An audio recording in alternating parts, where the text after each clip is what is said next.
امام عامر شعبی رحمۃ اللہ علیہ بڑے جلیل القدر تابعی اور امام حدیث ہے۔ 500 صحابہ سے ملاقات کی، ہزاروں باکمال محدثین ان سے استفادہ کرتے تھے، یہاں تک کہ امام اعظم ابو حنیفہ رحمۃ اللہ علیہ بھی آپ کے شاگردوں میں شامل ہے۔ مگر اس جلالت شان کے باوجود بہت ہی زندہ دل، نہایت ہی خوش مزاج طبیعت کے مالک تھے۔ ایک مرتبہ محدثین کی ایک جماعت آپ کی درسگاہ میں حاضر ہوئی، جس میں ایک ضعیف العمر بوڑھے آدمی بھی تھے۔ آپ نے ان بڑے میاں سے پوچھا کہ کیوں بڑے میاں، آپ کا پیشہ کیا ہے؟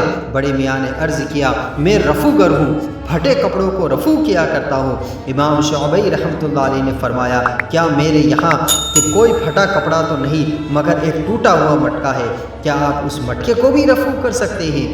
بوڑھا بڑا دلچسپ اور حاضر جواب انسان تھا، برجستہ کہا، ہاں ہاں، آپ ریت کا دھاگا منگوائیے، میں آپ کے ٹوٹے ہوئے مٹکے کو رفو کر دوں گا۔ بوڑھے کا یہ جواب سن کر امام شعبی رحمۃ اللہ علیہ کو اس زور سے ہنسی آئی کہ وہ ہنستے ہنستے اپنی مسند پر لیٹ گئے۔